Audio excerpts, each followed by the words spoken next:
فلا أقسم بمواقع النجوم وإنه لقسم لو تعلمون عظيم إنه لقرآن كريم في كتاب مكنون لا يمسه إلا المطهرون تنزيل من رب العالمين.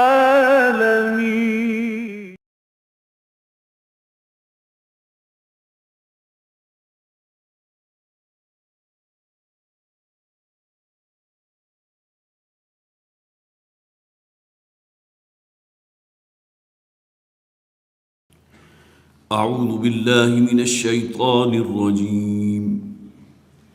بسم الله الرحمن الرحيم. وجعلوا بينه وبين الجنة نسبا ولقد علمت الجنة إنهم لمحضرون. سبحان الله عما يصفون إلا عباد الله المخلصين. فإنكم وما تعبدون ما أنتم عليه بفاتنين إلا من هو صال الجحيم. وما منا إلا له مقام معلوم وإنا لنحن الصافون وإنا لنحن المسبحون وإن كانوا ليقولون لو أن عندنا ذكرا من الأولين لكنا عباد الله المخلصين فكفروا به فسوف يعلمون. ولقد سبقت كلمتنا لعبادنا المرسلين إنهم لهم المنصورون وإن جندنا لهم الغالبون. فتول عنهم حتى حين وأبصرهم فسوف يبصرون. أفبعذابنا يستعجلون فإذا نزل بساحتهم فساء سباح المنذرين. وتول عنهم حتى حين وأبصر فسوف يبصرون. سبحان ربك رب العزة عما يصفون وسلام على المرسلين والحمد لله رب العالمين. صدق الله العظيم. رب اشرح لي صدري ويسر لي أمري واحلل عقدة من لساني يفقهوا قولي. اللهم ألهمنا رشدنا واعذنا من شرور أنفسنا آمین یا رب العالمین. یہ سورہ مبارکہ جو زمانہ نزول کے اعتبار سے مکی صورت ہے اور اس اعتبار سے بھی شاید منفرد صورت ہو کہ اس صورت کا حجم یا ضخامت بہت ہی مختصر، لیکن آیات کی تعداد 182 ہے. یہ مصحف جو میرے پاس یہاں موجود ہے، اس میں کل 6 صفحات بنتے ہیں سورہ مبارکہ کے، لیکن 182 آیات ہیں، اور ان آیات کے اندر ایک بڑا ردم بھی ہے، بڑی ایک موسیقیت بھی ہے جو انسان کو واقعتاً اپنی طرف کھینچتی ہے، جس میں انسان اپنی جو ہے ایک دلچسپی محسوس کرتا ہے۔ وہ جو انٹرنزک میوزک ان آیات کے اندر ہے، اس کا اپنا ایک خاص شان ہے۔ اب جو آیات ہم نے پڑھنی ہے انشاءاللہ آج، وہ چونکہ اس سورہ مبارکہ کی آخری آیات ہیں، تو چند باتیں نوٹ کر لیجئے۔ یہ سورہ مبارکہ کل 5 رکوعوں پر مشتمل، جیسا کہ میں نے کہا، حجم کے اعتبار سے بہت مختصر، تعداد آیات کے اعتبار سے بہت زیادہ آیات ہیں، 182 آیات۔ تیسرے رکوع سے جو سلسلہ شروع ہوا تھا قصص النبیین کا، قرآن حکیم میں مکی صورتوں میں اکثر و بیشتر اگر آغاز ہوتا ہے قصص النبیین کا تو حضرت نوح علیہ السلام سے ہوتا ہے۔ یہاں بھی وہی اسلوب آپ نے دیکھا کہ آغاز حضرت نوح علیہ السلام سے، کل 8 آیات ہم نے پڑھی۔ حالانکہ حضرت نوح علیہ السلام کا جو اپنا دورانیہ ہے، آپ کے علم میں ہے کہ 950 برس کہ اللہ تعالیٰ نے انہیں طویل عمر عطا فرمائی، جس میں انہوں نے دعوت و تبلیغ کا کام کیا۔ المیہ اور ٹریجڈی یہ ہے کہ ان پر ایمان لانے والوں کی تعداد کتنی تھی؟ بعض روایات کی روح سے میکسیمم تعداد 72 کی آتی ہے، جبکہ جس علاقے یا جس بستی کی طرف بھیجے گئے تھے وہاں رہنے والوں کی تعداد ہزاروں میں تھی۔ اس کے بعد حضرت ابراہیم علیہ السلام کا ذکر خاصی تفصیل سے یہاں ہم نے پڑھا، کل 30 آیات، لیکن یہ کہ بہرحال ان میں وہ 2 واقعات جو تھے اس کو خاص طور پر ہائی لائٹ کیا گیا۔ حضرت اسماعیل علیہ السلام کے لیے حضرت ابراہیم کو جو اللہ تعالیٰ نے وہ خواب دکھایا تھا کہ جس میں وہ اپنے ہاتھوں اپنے بیٹے کو ذبح کر رہے تھے، قرآن حکیم میں اس واقعے کا ذکر سورہ صافات میں ہے۔ پھر یہ کہ جب ان کے اس بت خانے میں وہ داخل ہوئے اور انہوں نے جو پہلے سے ایک عزم اور ارادہ کر رکھا تھا کہ اللہ تعالیٰ اگر مجھے کوئی موقع دے تو میں جو ان کے بت اور یہ جو بھی دیویاں اور دیوتا ان کے جو مجسمے بنائے ہوئے ہیں، ان کو ایک مرتبہ جھنجھوڑنے کے لیے میں ان سب کو چکنا چور کر دوں گا، اور اللہ نے وہ موقع انہیں فراہم کر دیا۔ اس کا ذکر بھی ہم نے پڑھا، 30 آیات حضرت ابراہیم علیہ السلام کے ذکر پر۔ پھر حضرت موسیٰ اور ہارون کا یہاں اکٹھا ذکر کیا گیا۔ قرآن حکیم میں اکثر و بیشتر اگرچہ حضرت ہارون کا ذکر آتا ہے حضرت موسیٰ کے ساتھ، لیکن بہت ہی اختصار کے ساتھ۔ سب سے بڑھ کر، جیسا کہ میں پہلے بھی عرض کر چکا، تعداد آیات کے اعتبار سے قرآن حکیم میں سب سے بڑھ کر ذکر جس نبی کا ہے وہ حضرت موسیٰ علیہ السلام ہے۔ تقریباً 555 آیات ہیں حضرت موسیٰ کے ذکر پر۔ یہاں کل 9 آیات میں حضرت موسیٰ اور حضرت ہارون کے معاملے کو سمپ کر دیا گیا۔ پھر حضرت الیاس کا ذکر قرآن میں کل 2 مقامات پر، ان میں سے ایک مقام جو ہے یہ سورہ صافات کا ہے۔ کل 10 آیات ہم نے پڑھی تھی حضرت الیاس علیہ السلام کے ذکر، پھر حضرت لوط علیہ السلام کے ذکر پر 6 آیات، اور آخری آیات جو ہم نے پچھلی مرتبہ پڑھی وہ حضرت یونس علیہ السلام کے ذکر پر، کہ جو کل 10 آیات پر مشتمل تھا۔ اب آئیے جو آخری آیات ہے، میں اور مزید کوئی تفصیل بیان نہیں کر رہا، اس لیے کہ ارادہ میرا ہے کہ آج انشاءاللہ ہم اس سورہ مبارکہ کی تکمیل کریں گے۔ اب یہ جو آخری آیات ہیں بڑی جامع بھی ہیں، اور اس پس منظر کو اپنے ذہن میں رکھیے کہ اس وقت جو مشرکین آباد تھے عرب میں اور خصوصاً مکہ میں، ان کا اصل شرک کیا تھا؟ وہ فرشتوں کو اللہ کی بیٹیاں سمجھتے تھے۔ لہٰذا ان آیات میں جو بات شروع کی گئی، فَاسْتَفْتِهِمْ أَلِرَبِّكَ الْبَنَاتُ وَلَكُمُ الْبَنُونَ، یہ گویا کہ ٹونٹنگ انداز ہے قرآن حکیم کہ اے نبی ذرا ان سے یہ بات تو پوچھیے، اس بارے میں ان کی کیا رائے ہے کہ انہیں اپنے لیے تو بیٹے پسند ہیں اور اللہ کو انہوں نے الاٹ کی تو بیٹیاں کی۔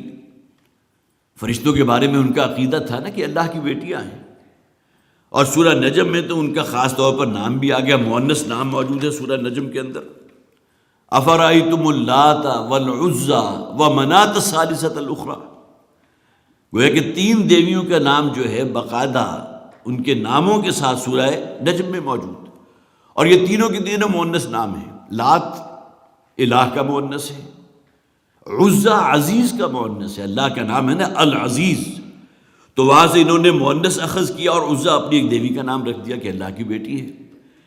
اسی طرح لات جو ہے اصل میں الہ سے نکلا، الہ اللہ ہے، لا الہ الا اللہ، تو الہ کا مؤنث لات کر کے انہوں نے اپنی ایک دیوی کا نام گھڑ لیا۔ اسی طرح منات جو ہے یہ بھی مؤنث نام ہے، تو 3 مؤنث دیویوں کا جن کے بارے میں ان کا عقیدہ اور ایمان یہ تھا کہ یہ اللہ کی بیٹیاں ہیں، فرشتے ہیں، لیکن ان کا ذکر تو سورہ نجم میں موجود ہے۔ تو یہاں بھی گویا کہ جو انداز اختیار کیا گیا، أَلِرَبِّكَ الْبَنَاتُ وَلَكُمُ الْبَنُونَ، کیا تمہارے رب نے گویا کہ اپنے لیے تو بیٹیاں پسند کی اور تمہیں بیٹے پسند ہیں؟ تم میں سے کسی کو اگر کسی بیٹی کی خوشخبری مل جائے تو اس کا چہرہ سیاہ پڑ جاتا ہے، اس کا چہرہ لٹک جاتا ہے، لوگوں سے منہ چھپا کر پھرتا ہے اور فوراً پلاننگ شروع کر دیتا ہے، یدسہ فی التراب، یا تو بہت ہی ذلت اور رسوائی کے ساتھ اس کو زندہ رکھے یا زمین میں گڑھا کھود کر اس کو زندہ دفن کر دے۔ قرآن میں آیت موجود ہے، جو پچھلی مرتبہ میں نے آپ کو اس کا حوالہ دیا بھی تھا۔ تو گویا کہ یہ بھی انہیں جھنجھوڑنے کا انداز تھا کہ تمہاری عقل ماری گئی کہ تم نے اللہ تعالیٰ کو اگر الاٹ کی بھی تو بیٹیاں۔ اس میں شاید ایک وجہ یہ بھی ہو کہ عیسائیوں نے حضرت عیسیٰ علیہ السلام کو اللہ کا بیٹا قرار دیا تھا، حضرت عزیر کو یہودیوں کے ایک فرقے نے اللہ کا بیٹا قرار دیا، تو شاید مزید گنجائش ان کے پاس موجود نہیں تھی کہ وہ کسی بیٹے کو گھڑتے اللہ کے لیے، لہذا انہوں نے بیٹیاں وضع کی ہیں، اور اس کے بارے میں قرآن میں بہت سی جگہ پر جیسے کہ میں نے عرض کیا ذکر موجود ہے۔ اور آخر میں جو تبصرہ کیا گیا تھا، ما لکم کیف تحکمون، یہ کیا ہو گیا، تمہاری عقل اور مت ماری گئی ہے، کیا فیصلہ کیا تم نے اللہ کے بارے میں۔ آگے فرمایا وَجَعَلُوا بَيْنَهُ وَبَيْنَ الْجِنَّةِ نَسَبًا، اب یہاں سے ہماری آیات شروع ہو رہی ہیں، اور انہوں نے اللہ اور جنات کے درمیان بھی ایک رشتہ قائم کر دیا۔ اگرچہ یہ بات وہ دبی زبان میں کہتے تھے، فرشتوں کے بارے میں تو کھلم کھلا ان کا یہ عقیدہ تھا نا کہ اللہ کی بیٹیاں ہیں، لیکن جب ان سے سوال کیا جاتا تھا کہ اللہ کی بیٹیاں ہیں تو ان بیٹیوں کی ماں کون ہے، اب یہ روایات میں موجود ہیں، تو جسے آپ کہیے کہ سر اٹھا کر جواب دینے کی بجائے بہت ہی دبی دبی آواز میں کہتے تھے ان کی مائیں اصل میں جنات ہیں، تو یہاں اس کی جانب اشارہ کیا گیا وَجَعَلُوا بَيْنَهُ وَبَيْنَ الْجِنَّةِ نَسَبًا، انہوں نے جنات اور اللہ کے درمیان بھی ایک سسرالی رشتہ قائم کر دیا۔ گویا کہ جنات جو ہیں اگرچہ اپنی زبان سے وہ نہیں کہہ سکتے تھے کہ اللہ کی زوجہ ہیں، معاذ اللہ ثم معاذ اللہ، اس لیے کہ انسان کا کتنا ہی دریدہ ذہن ہو، لیکن یہ کہ یہ جسارت کرنا کوئی آسان کام نہیں ہے کہ کسی کو اللہ کے لیے زوجہ قرار دے دیں۔ لیکن جب سوال کیا جاتا تھا ان سے کہ یہ فرشتے اللہ کی بیٹیاں ہیں تو ان بیٹیوں کی ماں کون ہے، تو کہتے تھے جنات۔ وَجَعَلُوا بَيْنَهُ وَبَيْنَ الْجِنَّةِ نَسَبًا، اور انہوں نے جنات اور اللہ کے درمیان بھی ایک سسرالی تعلق قائم کر دیا ہے۔ گویا کہ جنات میں سے کوئی تھی جو اللہ کی بیویاں تھی، معاذ اللہ ثم معاذ اللہ، اور اس اولاد میں سے، ان بیویوں میں سے جو اولاد ہے وہ ہے اصل میں فرشتے جو اللہ کی بیٹیاں ہیں۔ اگرچہ اس سلسلے میں مولانا مودودی رحمۃ اللہ علیہ نے تفہیم القرآن میں اختلاف کیا ہے، انہوں نے فرمایا یہاں جنہ کا جو لفظ آیا نا بینہ و بین الجنۃ نسبا، تو جن بھی اصل میں فرشتوں کے لیے آیا۔ کسی درجے میں بات سمجھ میں بھی آتی ہے کہ جنات بھی بالکل اسی طرح ہماری نگاہوں سے اوجھل اور پوشیدہ ہیں جس طرح فرشتے ہیں۔ گویا کہ یہ ایک صفت ان دونوں میں کامن ہو گئی، جو ہماری نظروں سے پوشیدہ ہے، مخفی ہے، ہمیں نظر نہیں آتے۔ یہی وجہ کہ جنین کسے کہتے ہیں، رحم مادر میں جب وہ بچہ جو پرورش پا رہا ہے ماں کے پیٹ کے اندر، تو وہ جنین کہلاتا ہے، جو آپ کو نظر نہیں آ رہا، مذکر ہے یا مؤنث ہے، کیسا ہے، سعید ہوگا، شقی ہوگا، یہ تمام صفات اگر آپ اس کو آگے کریں گے بھی تو وہ بات بہت دور تک نکل جائے گی، لیکن یہ کہ کم سے کم وہ نگاہوں سے تو پوشیدہ، اسے جنین کہا جاتا ہے۔ تو انہوں نے کہا کہ وَجَعَلُوا بَيْنَهُ وَبَيْنَ الْجِنَّةِ نَسَبًا سے مراد اصل میں وہی پچھلی بحث چل رہی ہے جس میں فرشتوں کو انہوں نے اللہ کی بیٹیاں قرار دیا تھا، اور یہاں ان فرشتوں کے لیے یہ لفظ چونکہ وہ نگاہوں سے پوشیدہ ہے، وہ جن کا لفظ استعمال کر لیا گیا، یہ ان کی رائے ہے۔ لیکن اکثر و بیشتر جو ہمارے بقیہ مفسرین ہیں انہوں نے یہاں وہی جنہ سے مراد وہی جنات لیا ہے اور ان کی مؤنثات لی ہیں۔ وَلَقَدْ عَلِمَتِ الْجِنَّةُ إِنَّهُمْ لَمُحْضَرُونَ، اور یہ بات تو یقیناً جنات کے بھی علم میں ہے، خوب اچھی طرح معلوم ہے کہ انہیں بھی اللہ کے حضور حاضر ہونا ہے۔ یہ مکلف وجود تو دو ہی ہیں نا، ایک انسان ہے جس میں سے میں اور آپ ان میں شامل ہیں، ہمیں اس اعتبار سے مواخذہ ہمارا ہوگا، ہم مکلف وجود ہیں کہ ہمیں اپنے اعمال کی اور اپنے الفاظ کی جواب دہی اللہ کے یہاں کرنی ہے، اور دوسری مکلف مخلوق جو ہے وہ جنات ہیں۔ یہ الگ بات ہے کہ جنات کے اندر روح نہیں ہوتی، حضرت آدم علیہ السلام نے، اللہ نے جو روح پھونکی تھی وہ صرف انسانوں کا خاصہ ہے، اور اس حدیث میں بھی ذکر موجود ہے کہ جب رحم مادر میں انسانی جنین، وہ بچہ جو پرورش پا رہا ہے ماں کے پیٹ میں، جب 120 دن گزر جاتے ہیں تو اللہ تعالیٰ ایک فرشتے کو بھیجتا ہے جو اس شخص سے متعین کی روح اس کے جسم کے ساتھ شامل کر دیتا ہے۔ گویا کہ اب وہ انسان بن گیا، اس سے پہلے وہ حیوان انسان تھا، روح کے شامل ہونے کے بعد وہ انسان بنا۔ جنات کے اندر روح نہیں ہوتی، اگرچہ نیکی اور بدی کا مادہ ان میں موجود ہے۔ پھر دوسری بات یہ متفق علیہ ہے کہ جنات کے اندر جو سلسلہ نبوت اور رسالت اللہ نے رکھا ہی نہیں، یہ صرف انسانوں میں رکھا ہے۔ جس طرح خواتین میں سے کوئی نبی یا رسول نہیں ہے، یہی معاملہ جنات کا بھی ہے کہ جنات میں بھی اللہ تعالیٰ نے چونکہ روح پیدا نہیں کی، لہٰذا اس میں سلسلہ رشد و ہدایت جو انبیاء کا اور رسولوں کا سلسلہ وہاں نہیں رکھا۔ تو یہ بات تو انہیں بھی معلوم ہے، جنات کو بھی انہم لمحضرون، کہ انہیں بھی لا گھیر کر پکڑ لیا جائے گا اور انہیں بھی حاضری دینی ہوگی، انہیں بھی محاسبہ کرنا ہوگا، اکاؤنٹیبل ہیں وہ۔ سبحان اللہ عما یصفون، اللہ تعالیٰ کی ذات بہت پاک ہے، بہت اعلیٰ و عرفہ۔ یہ تمام باتیں جو انہوں نے منسوب کر دی اللہ کی طرف کہ اللہ اور جنات کے درمیان بھی ایک سسرالی رشتہ قائم ہے، پھر یہ فرشتے اللہ کی بیٹیاں ہیں، اور پتہ نہیں کس کس قسم کے خرافات انہوں نے اللہ تعالیٰ کی ذات کے ساتھ شامل کر لیے تھے۔ فلاں اختیار تو اللہ نے فلاں دیوی کو دے دیا، وہ دیوی ہے کہ جس کے چرنوں میں اگر کوئی بھیٹ کرو گے یا اس کے لیے کوئی نظر نیاز کرو گے تو اولاد نرینہ تمہیں اس دیوی کے ذریعے ملے گی، وہ اللہ نے اپنا اختیار اس کو دے دیا ہے۔ فلاں دیوتا کے پاس اختیار دے دیا کہ بارش برسانے کا اختیار اس کے پاس ہے۔ یہ تمام جسے آپ خرافات کہہ دیے عقائد کے اعتبار سے، یہ تمام چیزیں جن کو اللہ کی طرف یہ منسوب کرتے ہیں، اللہ تعالیٰ ان سب سے بہت بلند ہے، بہت پاک ہے۔ سبحان اللہ عما یصفون الا عباد اللہ المخلصین۔ ہاں یہ جو غلط تصورات اور غلط نظریات ہوتے ہیں، ان سے صرف وہی لوگ بچتے ہیں جو اللہ تعالیٰ کے چنے ہوئے ہوتے ہیں، جو مخلص ہوتے ہیں، جو خالص کر لیے گئے اللہ کی طرف۔ انبیاء اور رسول ان میں جسے کہیے کہ پہلی صف میں وہ شامل ہے، اور اس کے بعد وہ بھی تو اللہ کے چنیدہ ہیں نا، کہ جو مسلمان ہوئے، جو اس نبی رسول پر ایمان لے آئے، جو ایمان لائے محمد رسول اللہ صلی اللہ علیہ وسلم پر۔ اللہ یصطفی من الملائکۃ رسلا ومن الناس، اللہ تعالیٰ فرشتوں میں سے بھی اپنا ایک رسول اور پیغمبر چن لیتا ہے اور انسانوں میں سے بھی چنتا ہے۔ انسانوں میں انبیاء اور رسول ہیں جو اللہ کے چنیدہ ہیں، اس لیے یہ امت بھی چنیدہ ہے۔ هو اجتباکم، یہ اجتباء کا لفظ جو ہے، جہاں احمد مجتبیٰ ہے صلی اللہ علیہ وسلم، وہی محمد مصطفیٰ بھی تو ہے نا صلی اللہ علیہ وسلم۔ تو اجتباء اور استفاء یہ دونوں صیغے استعمال کیے۔ مصطفیٰ حضور ہیں، اجتباء یہ امت ہے۔ هو اجتباکم، اے مسلمانوں اس نے تمہیں چن لیا ہے۔ تو فرمایا الا عباد اللہ المخلصین، ہاں سوائے ان لوگوں کے جو اللہ کے خالص بندے ہیں، جو اللہ کے چنیدہ ہیں۔ فإنکم وما تعبدون، تو تم خود بھی اور جن کو تم پوجتے ہو، یہاں مراد وہی فرشتے ہیں جن کو اللہ کی بیٹیاں سمجھتے ہیں۔ ما انتم علیہ بفاتنین، تمہارے پاس یہ اختیار نہیں ہے کہ ان کو کسی فتنے میں ڈال دو، کسی گمراہ میں مبتلا کر دو۔ ان میں سے کوئی شخص انسانوں میں سے یا جنات میں سے اگر کوئی ہدایت کا طالب ہے تو اللہ تعالیٰ اسے راہیاب کرتا ہے، اسے ہدایت دیتا ہے۔ الا من هو صال الجحیم، ہاں سوائے اس کے کہ جسے واقعتاً دوزخ ہی میں جھونکے جانا ہے، جو اپنے حرص و ہوا کی بندگی میں اس درجے مشغول ہو گیا، یا یہ کہ جس نے شیطان کی پرستش اس درجے اپنے اوپر مسلط کر لی، اس کے نقش پا کے اس درجے پیروکار ہو گیا کہ خود اپنے آپ کو جہنم کی طرف کشا لیے جا رہا ہے، سوائے وہی بدبخت ہوگا کہ جو اللہ کی پکڑ میں آئے گا۔ باقی جو مخلص لوگ ہیں اللہ کے، جو چنیدہ لوگ ہیں، وہ اللہ تعالیٰ انہیں بچا لے گا اس بڑے عذاب سے۔ وما منا الا له مقام معلوم، اور ہم میں سے جو کوئی بھی ہے اسے معلوم ہے کہ اس کا کیا معلوم مقام ہے اللہ کی نگاہ میں۔ اب دیکھیں، ایک فرشتے ہمارے لیے غیب کی مانتے ہیں، تسلیم کرتے ہیں، ایمان بالملائکہ بھی تو ہے نا، وَلَٰكِنَّ الْبِرَّ مَنْ آمَنَ بِاللَّهِ وَالْيَوْمِ الْآخِرِ وَالْمَلَائِكَةِ وَالْكِتَابِ وَالنَّبِيِّينَ۔ گویا کہ فرشتوں کا اگر کسی نے انکار کر دیا تو ایک اعتبار سے اس کے ایمان کی نفی ہے، کہ 5 بنیادی ایمانیات میں سے ایک ایمان بالملائکہ اس کا منکر ہے۔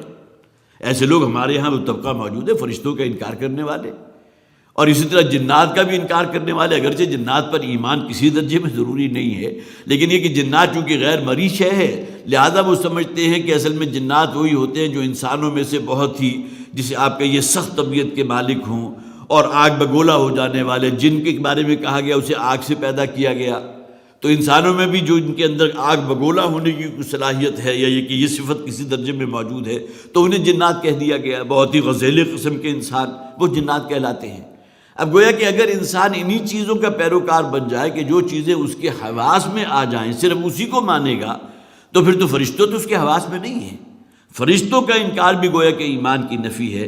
فرمایا وما منا الا له مقام معلوم، ہم میں سے جو کوئی بھی ہے اس کا ایک مقام اور متعین مرتبہ ہے اللہ کی نگاہ میں، دونوں اعتبارات سے۔ ایک دائرہ کار کے اعتبار سے اللہ تعالیٰ نے اپنے امور کی انجام دہی کے لیے کس فرشتے کے ذمے کیا کام لگایا، وہ ایک دائرہ کار ہے کہ جو اس کا متعین ہو گیا.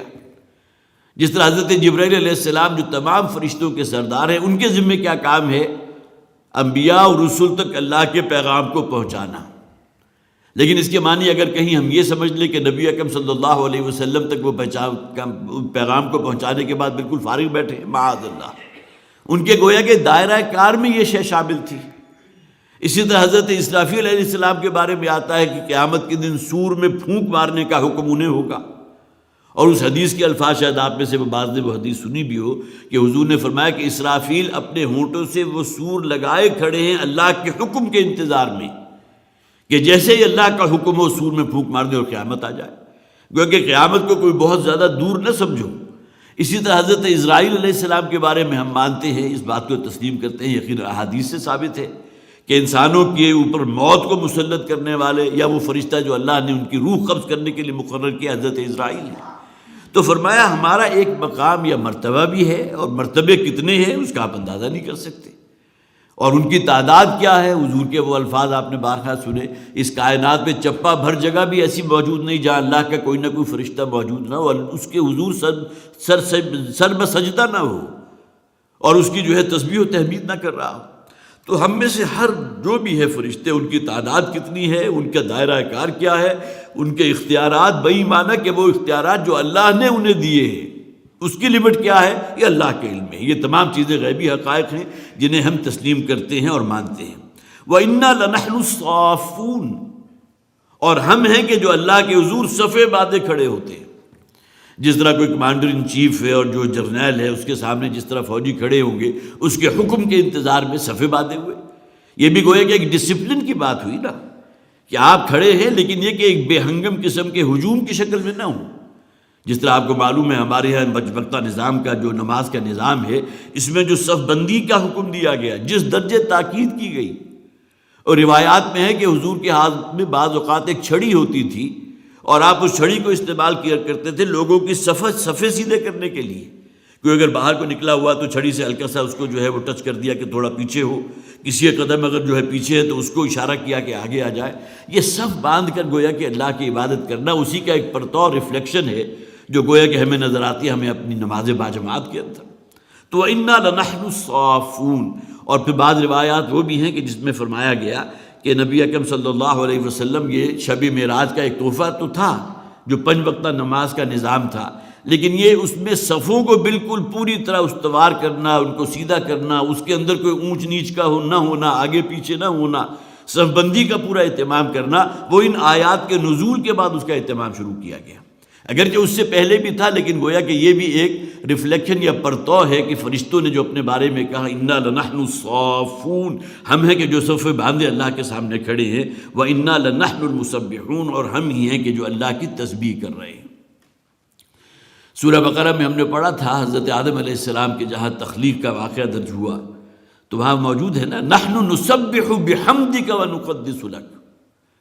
فرشتوں کے یہ الفاظ موجود ہیں کہ اے پروردگار ہم موجود ہیں، یہ پوری کائنات ہم سے بھری ہوئی ہے، ہماری تعداد کتنی ہے کوئی اندازہ نہیں، اور ہم تیری تسبیح و تحمید کر رہے ہیں.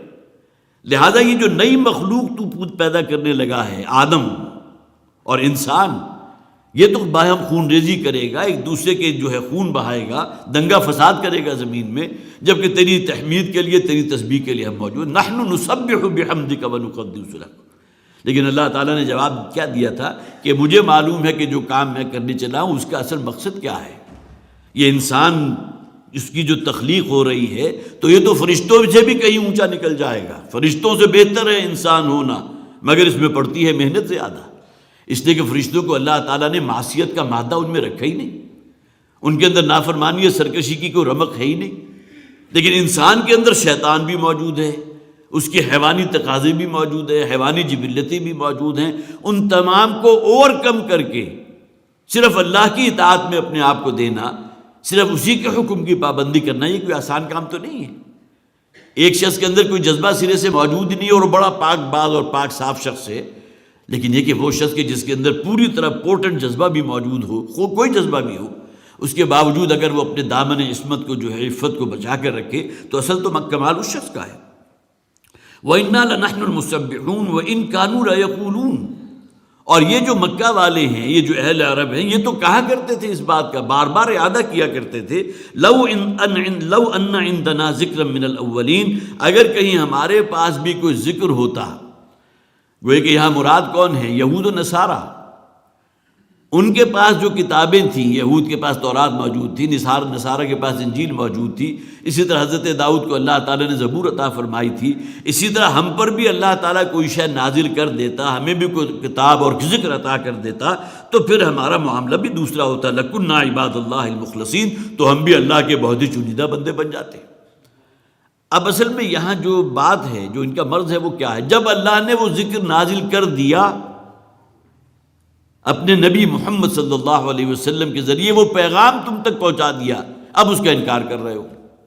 اب تم سمجھتے ہو کہ ہمارا آبائی دین ہی سب سے مقدس ہے، اگر اس کو چھوڑا تو گویا کہ یہ تو بہت ہی گھاٹے اور خسارے کا سودا ہوگا، جبکہ تم پہلے اس بات کی تمنا اور آرزو کیا کرتے تھے کہ جس طرح اللہ تعالیٰ نے یہودیوں کو تورات دی ہے، اسی طرح عیسائیوں کو انجیل دی ہے، ہمارے اوپر بھی اگر کوئی، ہمارے اندر کوئی نبی ہوتا اور اسے بھی کوئی کتاب ملتی تو ہم بھی ہدایت کے راستے پر ہوتے، ہم بھی اللہ کے انتہائی چنیدہ لوگوں میں سے ہوتے، مخلص لوگوں میں سے ہوتے۔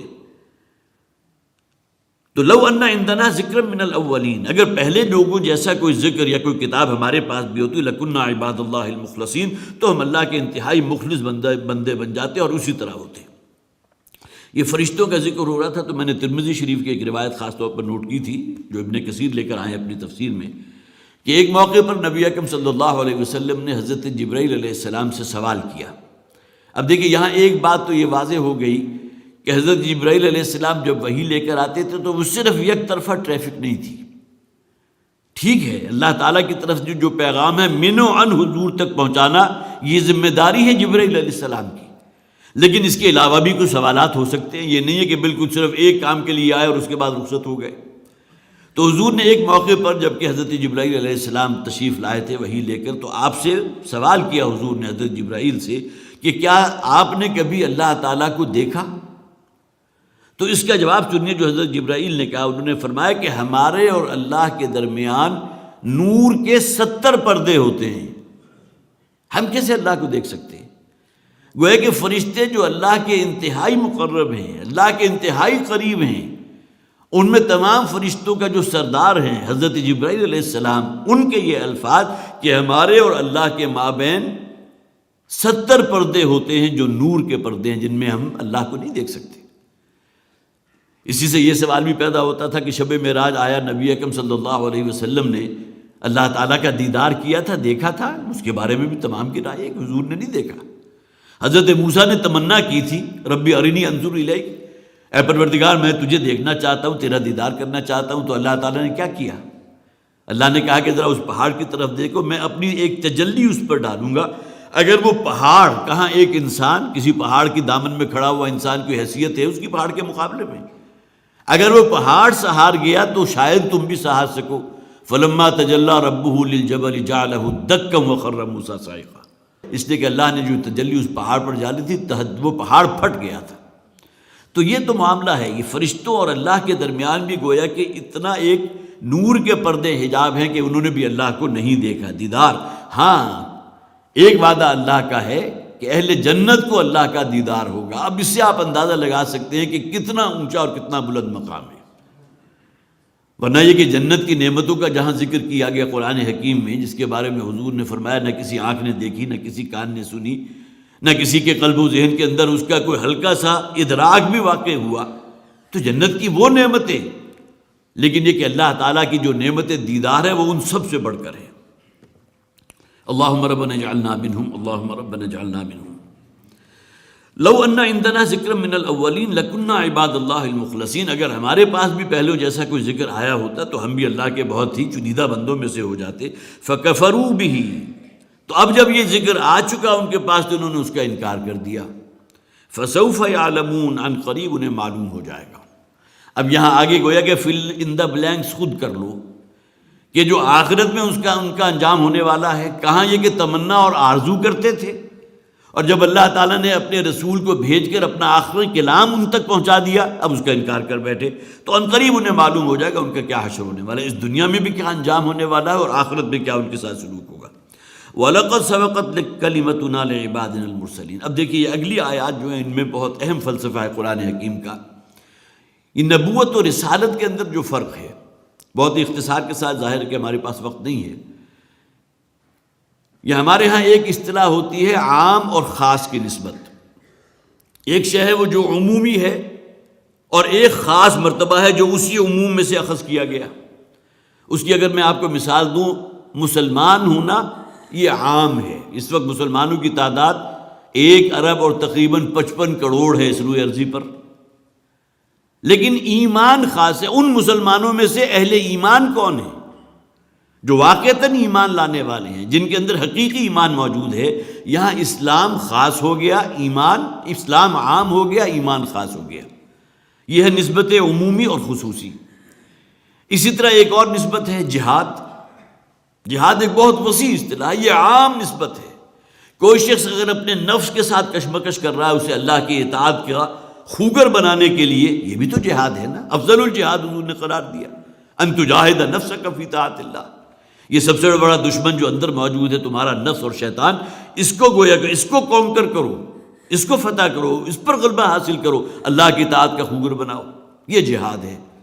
لیکن قتال خاص ہے۔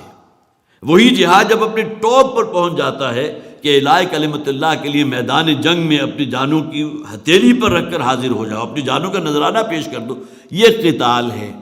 تو ہم کیا کہیں گے کہ جہاد عام ہے اور قتال خاص ہے۔ یہی معاملہ نبوت اور رسالت کا بھی ہے۔ یہ نبوت عام ہے، نبیوں کی تعداد 1,40,000 یا 1,24,000 یا جو بھی تعداد ہے بعض روایات کے اندر، لیکن رسالت خاص ہے، رسولوں کی تعداد 313 ہے بعض روایات میں۔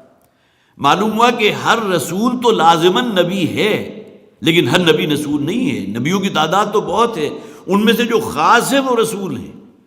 اگر یہ بات ہم واضح ہو جائے تو قرآن حکیم میں اکثر و بیشتر انبیاء و رسول دونوں کا ذکر ہے، لیکن زیادہ مکی صورتوں میں جو آپ کو ذکر ملتا ہے وہ انبیاء و رسول کا ملتا ہے، رسولوں کے جو حالات و واقعات ہیں۔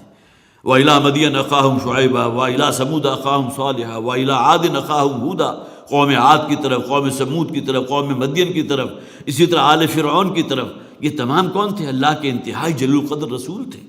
تو وَلَقَدْ سَبَقَتْ كَلِمَتُنَا لِعِبَادِنَا الْمُرْسَلِينَ۔ اب یہاں ایک خاص بات جو یہاں پیش کی جا رہی ہے، جو عرض کی اللہ تعالیٰ کی طرف سے جو فرمائی جا رہی ہے کہ یہ بات تو طے ہو چکی ہے، ہمارا یہ حکم جو ہے وہ جاری و ساری ہے ہمارے ان بندوں کے لیے، لِعِبَادِنَا الْمُرْسَلِينَ، جو رسول ہیں۔ اگرچہ ہر نبی بھی اس اعتبار سے رسول کہلاتا ہے کہ وہ اللہ کا بھیجا ہوا فرستادہ ہے، اللہ کا بھیجا ہوا ہے نا، نبی ہے یا رسول ہے، لیکن یہاں خاص طور پر رسولوں کا ذکر آ گیا کہ یہ بات تو اللہ تعالیٰ نے طے فرما دی ہے، یہ بات تو لکھ دی ہے۔ وَلَقَدْ سَبَقَتْ كَلِمَتُنَا لِعِبَادِنَا الْمُرْسَلِينَ، ہمارا یہ حکم یا یہ ہمارا کلمہ اور امر جو ہے یہ جاری و ساری ہے، یہ حکم اسی طرح رہے گا ہمارے ان بندوں کے ضمن میں جو اللہ کے رسول ہیں۔ إِنَّهُمْ لَهُمُ الْمَنْصُورُونَ، ان کی لازماً مدد کی جائے گی۔ وَإِنَّ جُنْدَنَا لَهُمُ الْغَالِبُونَ، اور ہماری فوج یا ہمارا لشکر یا ہمارا جتھا، جند اصل میں جتھے کو کہتے ہیں، جند اللہ کے نام سے بھی ایک تنظیم موجود ہے، جس طرح حزب اللہ ہے اسی طرح جند اللہ بھی موجود ہے۔ تو ان جندنا لہم الغالبون، گویا کہ ہمارا لشکر، نبی اور رسول اور جو ان پر ایمان لے آئیے، ہمارا لشکر ہے وہ لازماً غالب ہو کر رہیں گے۔ اب یہ قانون صرف رسولوں کے ضمن میں ہے، نبیوں کا معاملہ تو قرآن خود کہتا ہے کہ کتنے ہی نبیوں کو ان بنی اسرائیل کے لوگوں نے قتل کر دیا۔ جہاں فرد قرارداد جرم عائد ہوتی ہے یہ ان کے اوپر، بنی اسرائیل کے اوپر، یہودیوں کے اوپر، ان میں ایک بہت بڑا جرم کیا یہ بھی ہے، حضرت یحییٰ کو قتل کیا، حضرت زکریا کے بارے میں حالانکہ بوڑھے ہو چکے تھے ان کو بھی قتل کیا۔ دونوں اللہ کے انتہائی جلیل القدر نبی تھے لیکن رسول نہیں تھے۔ حضرت عیسیٰ علیہ السلام اللہ کے رسول تھے، وہ قتل نہیں ہو سکتے۔ دیکھیے سب سے بڑی دلیل یہی سے نکلتی ہے، قرآن خود کہتا ہے نا عیسیٰ ابن مریم کون ہے؟ رسول اللہ، وہ اللہ کے رسول ہیں، اور رسولوں کے معاملے میں اللہ کا یہ قاعدہ ہے وہ قتل نہیں ہوتے، وہ مغلوب نہیں ہوتے، اللہ تعالیٰ لازماً غالب فرماتے ہیں اپنے رسول کو۔ تو حضرت مسیح علیہ السلام تو یہاں غالب نہیں ہوئے نا، تو لہذا یہ بات بالکل قرآن کے ذریعے ثابت ہوگی کہ ان کا رفع آسمانی ہوا ہے۔ جو لوگ خاص طور پر قادیانی حضرات جو قائل ہیں کہ حضرت عیسیٰ علیہ السلام عمر طبی پوری کر کے اسی دنیا میں فوت ہو گئے تھے، اور یہ تو مسیح عیسیٰ نے آنا تھا بعد میں، جو اصل میں غلام احمد قادیانی آ گیا، یہ ہے مسیح عیسیٰ۔ وہ پورا فلسفہ اس وقت بیان کرنا مقصود نہیں ہے، لیکن بہرحال ان کا یہ عقیدہ ہے کہ ان کے انتقال ہو چکا، وہ فوت ہو چکے جس طرح عام انسان فوت ہوتا ہے۔ یہ مسیح عیسیٰ ہے، انہی کسی صلاحیتوں والے ایک ہیں شخص کے جو مسیح عیسیٰ کہلاتے ہیں۔ تو یہ قاعدہ کلیہ رسولوں کے ضمن میں ہے کہ وہ کبھی مغلوب نہیں ہو سکتے۔ اب دیکھیں اس مضمون کو سورہ مجادلہ میں آیت نمبر 21 میں کہا گیا کتب اللہ لاغلبن انا ورسولی، بہت اہم آیت ہے۔ یہ بات تو اللہ نے لکھ دی ہے۔ دیکھیں لکھ دینے سے بڑھ کر کوئی بات تو نہیں ہو سکتی نا، ایک ہے قول، ایک ہے لکھا ہوا قول۔ یہ بات اللہ نے لکھ دی ہے، کتب اللہ لاغلبن انا ورسولی، کہ میں اور میرا رسول لازماً غالب ہو کر رہیں گے۔ یہ ممکن نہیں ہے کہ میرا رسول مغلوب ہو یا وہ قتل ہو جائے۔ کتب اللہ لاغلبن انا ورسولی۔ اسی طرح فرمایا گیا سورہ مومن کی سورہ غافر جسے کہتے ہیں آیت نمبر 51 میں، انا لننصر رسولنا، ہم پر لازم ہے، ہم لازماً مدد کرتے ہیں اپنے رسولوں کی۔ اور کس لیے مدد ہوتی ہے؟ تاکہ اللہ تعالیٰ انہیں غالب کر دے۔ انبیاء کی بھی مدد ہوتی ہے، وہ ایک لمٹ کی حد تک رہتی ہے، لیکن رسولوں کے معاملے میں اللہ تعالیٰ کا ایک قاعدہ کلیہ قانون ہے کہ رسول کبھی مغلوب نہیں ہوگا، رسول کبھی قتل نہیں ہوگا، وہ لازماً غالب ہوگا۔ جیسے کہ فرمایا گیا انہم لہم المنصورون، لازماً ان کو مدد کی جائے گی، خواہ وہ اللہ تعالیٰ کسی فرشتے کو حکم دے اور وہ پوری بستی کو بلندی پر لے جا کے زمین پر پٹخ دے۔ قوم لوط کے ساتھ یہ ہوا، روایات میں موجود ہے۔ اور صرف اسی پر اللہ کا غصہ ختم نہیں ہوا، اس کے بعد پھر پتھروں کی بارش کی گئی ان کے اوپر۔ اول تو کون جو ہے کہ جو بچا ہوگا اس عذاب سے کہ بلندی پر لے جا کر ان کو پٹخ دیا جائے۔ لیکن ایک بات ہوتی ہے نا کہ یہ فعل اللہ کے نزدیک کس درجے، جسے آپ کہیے کہ مکروہ فعل تھا، کہ ان کو وہ سزا دی گئی جو کسی اور قوم کو نہیں دی گئی۔ تو قوم لوط کا ذکر تو قرآن میں موجود ہے، لیکن یہ کہ بہرحال اللہ تعالیٰ جو ہے اسی طرح فرشتوں کے ذریعے گویا کہ مدد ہی ہے ان رسولوں کی کہ ان بستی والوں کو ہلاک کر دیا گیا جنہوں نے اس رسول کی دعوت کو رد کیا۔ وَإِنَّ جُنْدَنَا لَهُمُ الْغَالِبُونَ، اور ہمارا ہی لشکر اور ہماری ہی فوج اور ہمارے ہی گروہ ہوگا کہ جو لازماً غالب ہوگا۔ فَتَوَلَّ عَنْهُمْ حَتَّىٰ حِينٍ، اب حضور سے کہا گیا ہے نبی آپ ان سے اعراض کیجئے، یا مکہ والے آپ کی بات سننے کو تیار نہیں ہیں، ان دلوں میں جو تیل تھا وہ نکل گیا، ان میں جو کچھ شہید روحیں تھیں وہ آپ کے ساتھ شامل ہو چکی ہیں۔ ابو بکر شامل ہو گئے، اس کے بعد یہ کہ سن 5 میں حضرت عمر شامل ہو گئے، حضرت حمزہ بعد میں شامل ہو گئے، فوری طور پر حضرت خدیجہ رضی اللہ تعالی عنہ جو حضور کی زوجہ محترمہ ہیں وہ آپ کے ہاتھ پر جو آپ کے دستے مبارک پر ایمان لے آئی۔ یہ تمام معاملات جو ہیں گویا کہ ایک طرف ایک روشنی بھی نظر آ رہی ہے، دوسری طرف جو تاریکی ہے کہ یہ آپ بات اب سننے کو تیار نہیں اور درپے ہیں اس بات کے کہ یا تو آپ کو قتل کر دیں یا آپ کو جلا وطن کر دیں، جیسے کہ ہم نے پڑھا بھی تھا پچھلی آیات میں۔ فَتَوَلَّ عَنْهُمْ حَتَّىٰ حِينٍ، کتنا عرصہ رہیں گے؟ کچھ ہی دیر کی بات ہے، آپ ان سے اعراض کیجئے، ان کو ان کے ہاتھ پر چھوڑ دیجئے۔ وَأَبْصِرْهُمْ فَسَوْفَ يُبْصِرُونَ، اور ذرا آپ ان کے انجام کو دیکھیں اور یہ خود اپنا انجام خود بھی دیکھ لیں گے۔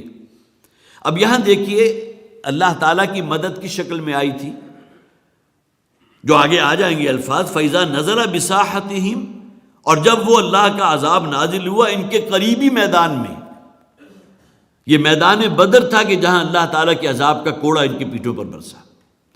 ان کے جو سب سے بڑے بڑے جسے آپ یہ سرداران تھے نا، جن قرآن کا قال الملا، وہ جو بہت ہی رئیس لوگ تھے، بڑے سردار، بڑے چودھری جن کی بات سنی جاتی تھی، ان تمام کو گویا کہ مکہ سے کھینچ کر میدان بدر میں لایا گیا اور وہاں سب کو جو ہے نسیہ منسیہ کر دیا گیا۔ 70 بڑے بڑے ٹاپ کی لیڈرشپ جو ہے وہاں جہنم واصل ہوئی یا نہیں ہوئی؟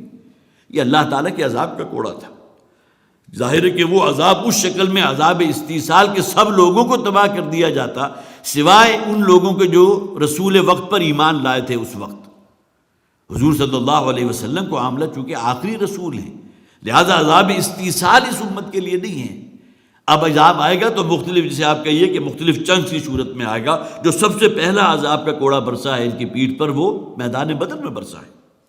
تو ان قریب یہ بھی دیکھ لیں، فسوف یبصرون، آپ ذرا ان کے بارے میں منتظر رہیے، ذرا دیکھیے ان کا کیا معاملہ ہوتا ہے، اور یہ خود بھی دیکھ لیں گے۔ افبعذابنا یستعجلون، کیا یہ ہمارے عذاب کے بارے میں بڑے مستعجل ہیں، بہت جلدی بچا رہے ہیں؟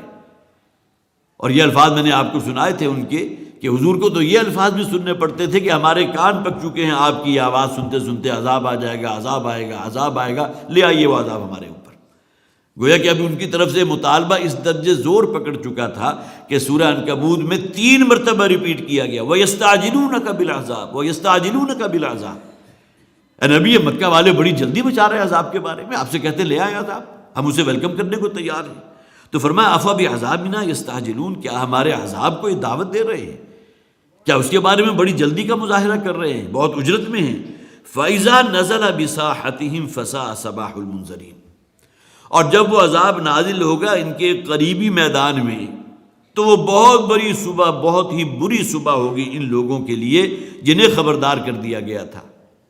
اب یہاں گویا کہ بالکل واضح الفاظ میں وہ پیشین کی وہی موجود ہے۔ یہ مکی صورت ہے، ابھی غزوہ بدر میں یا وہ میدان بدر میں جو عذاب ان پر نازل ہوا تھا اس کے آنے میں ابھی 4-5 سال باقی ہیں، لیکن قرآن نے کہہ دیا گیا کہ جب وہ عذاب ان پر نازل ہوگا فَإِذَا نَزَلَ بِسَاحَتِهِمْ، ان کے کھلے میدان میں، ان کے در مکہ کی بستی سے باہر نکلے تو کتنے فاصلے پر میدان بدر؟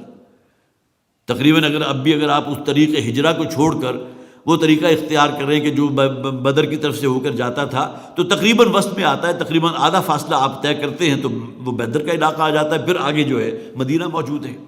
تو گویا کہ یہ جگہ ہے کہ جو ان کے لیے عذاب خداوندی کا وہ پہلا کوڑا ان کی پیٹھ پر برسا۔ فَسَاءَ صَبَاحُ الْمُنذَرِينَ، اور بہت ہی بری صبح ہوگی وہ ان لوگوں کے لیے۔ ان کے بڑے بڑے جو ہیں سرداروں کے لاشیں پڑے ہوں گے کھجوروں کے کٹے ہوئے تنوں کی طرح، اور نبی اکرم صلی اللہ علیہ وسلم روایات موجود ہیں کہ ان تمام لاشوں کو اکٹھا کر کے وہیں میں بدر کے اندر ایک گڑھا تھا اس میں ڈال دیا گیا، اور اس کے بعد جو ہے پھر حضور کھڑے ہوئے اور حضور نے انہیں مخاطب ہو کر کہا۔ اب یہاں صحابہ کرام کو بڑی اس معاملے میں جو ہے تعجب بھی ہوا، اور انہوں نے سوال کیا حضور سے۔ حضور نے انہیں مخاطب ہو کر کہا کہ اللہ نے جو مجھ سے وعدہ کیا تھا وہ پورا کر دیا، کیا تم سے جو وعدہ کیا تھا وہ بھی پورا ہوا یا نہیں ہوا؟ تو صحابہ کرام نے حضور سے پوچھا کہ کیا یہ لوگ آپ کی بات سن رہے ہیں؟ حضور نے فرمایا تم سے بڑھ کر سن رہے ہیں۔ اب معلوم ہوا اللہ تعالیٰ تو قدرت رکھتا ہے نا ہر شے کی، کوئی ڈیڈ باڈی ہے لیکن ممکن ہے کہ وہ اپنے اعزاء و اقارب کی چیخو پکار بھی سن رہی ہو۔ اللہ تعالیٰ چاہے تو سب کچھ ہو سکتا ہے، علی کل شیء قدیر اگر وہ ذات ہے تو نبی اکرم صلی اللہ علیہ وسلم کے الفاظ ان تک پہنچ سکتے ہیں، جیسا کہ حضور نے فرمایا تم سے بہتر سن رہے ہیں ان الفاظ کو جتنا کہ تم سن رہے ہو۔ تو فَإِذَا نَزَلَ بِسَاحَتِهِمْ فَسَاءَ صَبَاحُ الْمُنذَرِينَ، تو بہت ہی بری صبح تھی ان کی کہ جب کہ ان پر اللہ کا عذاب نازل ہوا ایک کھلے میدان میں۔ وَتَوَلَّ عَنْهُمْ حَتَّىٰ حِينٍ، پھر حضور سے کہا گیا۔ اب یہ تو گویا کہ اس ایک آیت کے اندر گویا کہ پیشن گوئی کر دی گئی، پھر ہم روئے سخن نبی اکرم صلی اللہ علیہ وسلم کی طرف ہے، آپ ان سے اعراض کیجئے، چھوڑ دیجئے ان کے حال پر۔ اب یہ اپنی ہٹ درمی اور سرکشی میں وہاں تک پہنچ چکے ہیں جہاں سے واپسی ممکن نہیں ہے، اب ان میں کہیں ان تلوں میں کوئی تیل باقی نہیں، چھوڑ دیجئے ان کے ہاتھ پر حتیٰ حین، لیکن ایک وقت تک کا ہے نا، ہر انسان کا اینڈ تو ہے اس کی موت پر۔ ابو لہب کی بھی موت ہوئی تھی اور کس حالت میں ہوئی، بہت بڑا ایک نشان عبرت بن گیا تمام لوگوں کے لیے۔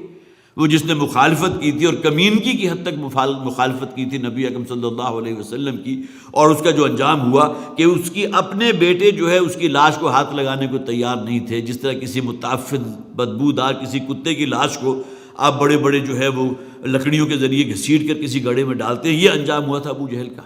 تو یہ تمام چیزیں عنقریب، زیادہ دور کی بات نہیں، اپنا انجام دیکھ لیں گے۔ وہ اب صرف فسوف یبصرون، اور پھر ریپیٹ کیا گیا اے نبی صلی اللہ علیہ وسلم آپ بھی منتظر رہیے، آپ بھی دیکھتے رہیے، یہ بھی عنقریب دیکھ لیں گے اپنے انجام کو۔ اب گویا کہ اس درجے حتمی بات ہے، بالکل وہی الفاظ جو پہلے پڑھے تھے وہی پھر دوبارہ یہاں آ گئے۔ سبحان ربک رب العزت عما یصفون، یہ 3 آیات جو ہیں سورہ مبارکہ کی بہت جامع آیات ہیں، اور متعدد روایات ہیں کہ ان آیات کے بارے میں کہ نبی اکرم صلی اللہ علیہ وسلم نے فرمایا کہ جو شخص بھی اپنی فرض نماز کی ادائیگی کے بعد 3 مرتبہ یہ 3 آیات پڑھتا ہے، اللہ تعالیٰ پورا پیمانہ بھر کر اس کو اجر و ثواب عطا فرماتا ہے۔ اب یہ پیمانہ اللہ کا ہے، انسانوں کا پیمانہ نہیں ہے۔ اب وہ کتنا بڑا پیمانہ ہوگا اور اجر و ثواب کا کوئی مقدار یا اس کا حجم کوئی متعین کر سکیں گے کہ نہیں کر سکیں گے؟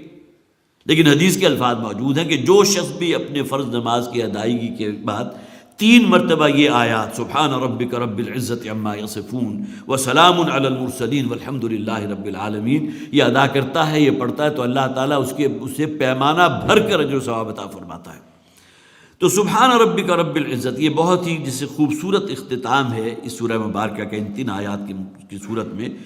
بڑی پاک ہے وہ ذات جو آپ کا رب ہے، سبحان ربک رب العزت، جو بڑے عزت والی ذات ہے، العزہ عما یصفون، وہ اعلیٰ و عرفہ ہے، بہت پاک ہے، بہت اونچی ہے، وہ تمام تصورات جنہوں نے اللہ کی ذات کے ساتھ باندھ لیے ہیں، جس طرح کہ جیسا کہ میں نے ابھی پچھلی دفعہ بھی عرض کیا تھا، پچھلی آیات کے ضمن میں بھی، کہ فرشتوں کو اللہ کے بیٹے قرار دے دینا ہے، فرشتوں کو اللہ نے اپنے اختیارات تفویض کر دیے ہیں، یہ تمام چیزیں جو خرافات انہوں نے اللہ تعالیٰ کی ذات کے ساتھ جو ہے وہ موسوم کر دی ہیں۔ اللہ تعالیٰ بہت اعلیٰ و عرفہ ہے، بہت پاک ہے۔ سبحان ربک رب العزت عما یصفون وسلام علی المرسلین۔ کتنے ہی نبیوں اور رسولوں کا ذکر تو ہم نے ان آیات میں پڑھ لیا۔ تیسرے رکوع سے جو شروع ہوا تھا تو چوتھے رکوع کے آخر تک تقریباً 7-8 رسول ہیں کہ جن کا ذکر ہم نے پڑھ لیا، بلکہ 9 رسول ہیں۔ تو سلام علی المرسلین، سلیوٹ ہے، سلامتی ہے، سلام ہے ان لوگوں کے لیے کہ جو اللہ کے بھیجے ہوئے تھے، جو اللہ کے فرستادہ تھے۔ اور یہاں الگ الگ ہم نے ناموں کے ساتھ بھی پڑھا ہے، سلام علی الیاسین، سلام علی ابراہیم، سلام علی موسیٰ و ہارون، یہ الگ الگ آیات میں بھی پڑھ لیے۔ یہ بھی انداز آپ کو قرآن میں اور کسی صورت میں نظر نہیں آئے گا جو یہاں موجود ہے۔ گویا کہ ان کی جو خدمات ہیں، اللہ تعالیٰ نے جو کام ان کو تفویض فرمایا تھا اس کو کما حقہ ادا کر دیا انہوں نے۔ اور ظاہر ہے کہ کوئی شخص اپنے جو تفویض کردہ امر ہے، جو حکم دیا گیا، اس کو پورا کر دے تو اس کو تو پھر عام طور پر سلیوٹ ہی پیش کیا جاتا ہے نا، گویا کہ تم کامیاب ہو گئے۔ نبی اکرم صلی اللہ علیہ وسلم کے لیے آغاز میں الفاظ آئے تھے نا، انا سنلقی علیک قولا ثقیلا، اے نبی صلی اللہ علیہ وسلم، ہم آپ کے کاندھوں پر بہت بھاری ذمہ داری ڈالنے والے ہیں، بہت کٹھن بوجھ ڈالنے والے ہیں۔ اب جب حضور نے وہ فریضہ ادا کر دیا تو اس کے بعد گویا کہ سلام علی ابراہیم بھی ہے، سلام علی موسیٰ و ہارون بھی ہے، تو یہاں فرمایا سلام علی المرسلین، سلام ہے ان لوگوں پر جو اللہ کے بھیجے ہوئے ہیں، اللہ کے فرستادہ ہیں، رسول ہیں، انبیاء ہیں۔ والحمد للہ رب العالمین، اور کل حمد اللہ ہی کے لیے ہے جو تمام جہانوں کا پروردگار ہے۔ یہ گویا کہ جس سے اس سورہ مبارک، سورہ فاتحہ کا آغاز ہوتا ہے، قرآن کا آغاز ہوتا ہے الحمد للہ رب العالمین، اس سورہ مبارکہ کے آخری الفاظ بھی وہی ہیں۔ لیکن جیسا کہ میں نے عرض کیا، ان 3 آیات کو جمع کر لیں تو جو ایک عظمت کا ایک مظہر سامنے آتا ہے جو نبی اکرم صلی اللہ علیہ وسلم کی حدیث میں نے آپ کے سامنے رکھی۔ اگرچہ حضور کا یہ معمول تھا، اگرچہ معاملہ جو ہے اس کے ساتھ ڈائریکٹلی تو نہیں ہے، لیکن فوری طور پر میرے ذہن میں یہ بات آئی کہ جب بھی آپ کسی مجلس سے اٹھتے تھے تو ایک مسنون الفاظ ہے جو آپ الفاظ استعمال کیا کرتے تھے، اور اس میں الفاظ جو ہیں خاص طور پر نوٹ کیجئے، سبحانک اللہم و بحمدک نستغفرک و نتوب الیک۔ گویا کہ ہر وہ مجلس کے جو دینی مجلس ہے جہاں کوئی خیر کی بات ہو رہی ہے، یہ ضروری نہیں ہے کہ خیری کی بات ہو رہی ہو، بلکہ اگر آپ کی کوئی دنیاوی میٹنگ ہے اور آپ کسی اپنے دنیاوی امور کی انجام دہی کے لیے آپ کی کوئی کلیکشن ہوئی ہے، کہیں آپ کی گیدرنگ جمع ہوئی ہے، اس موقع پر بھی جب اختتام ہو اور ان الفاظ کے ساتھ ہو تو گویا کہ ایک گونا نسبت ہمیں نبی اکرم صلی اللہ علیہ وسلم کے ساتھ حاصل ہو گئی، کہ جس میں سبحانک اللہم و بحمدک نستغفرک و نتوب الیک۔ اس لیے کہ عام طور پر جو بھی مجالس ہوتے ہیں ان کے اندر کچھ باتیں ایسی ہو بھی جاتی ہیں، کسی کی غیبت ہو گئی فرض کیجئے، کسی کے بارے میں کوئی نازیبہ الفاظ زبان سے نکل گئے، کسی کے بارے میں کوئی سوء ظن ہو گیا، کوئی بدگمانی ہو گئی، تو لہٰذا یہ الفاظ وہ ہیں کہ جو اس کا تمام کا کفارہ بن جاتے ہیں، کہ انسان شعوری طور پر یہ الفاظ ادا کرے کہ اگر مجھ سے کوئی کوتاہی ہوئی ہے تو میں استغفار چاہتا ہوں اپنے رب سے، سبحانک اللہم و بحمدک نستغفرک و نتوب الیک۔ نستغفرک کا یہ جمع کا صیغہ ہے کہ جہاں وہ سب لوگ گویا کہ اپنے آپ کو، متکلم تو واحد ہوتا ہے، یہاں استغفرک و اتوب الیک آئے گا اس شخص کے لیے پرٹیکولر، کہ میں اللہ کے حضور جو ہے استغفار کرتا ہوں، اللہ کے حضور توبہ کرتا ہوں۔ نستغفرک و نتوب الیک، وہ نحن کا صیغہ آ گیا کہ ہم سب جو اس مجلس میں موجود ہیں، اس محفل میں موجود ہیں، اس میٹنگ میں موجود تھے، ہم سے اگر کوئی اونچ نیچ ہو گئی ہو، کوئی بدگمانی ہو گئی ہو، کوئی کسی معاملے میں سوء ظن ہو گیا ہو، تو ہم استغفار کرتے ہیں اپنے رب سے، اپنے گناہوں کی توبہ مانگتے ہیں۔ اللہ تعالی ہمیں توفیق عطا فرمائے۔ یہاں ان آیات کے اوپر الحمدللہ کہ اس سورہ مبارکہ کی جو ہے تکمیل ہو گئی۔ پھر عرض کر رہا ہوں کہ 182 آیات، جیسا کہ میں نے عرض کیا کہ شاید یونیک صورت ہے کہ اتنے کم حجم کے اندر اتنی تعداد میں آیات کا جمع ہو جانا، شاید قرآن میں اور کوئی صورت جو ہے اس کے ہم پلہ نہیں ہے۔ اللہ تعالی ہمیں قرآن حکیم کو سمجھنے کی اور اس پر عمل کرنے کی توفیق عطا فرمائے۔ بارک اللہ لی و لکم فی القرآن العظیم و نفعنی و ایاکم بالآیات والذکر الحکیم۔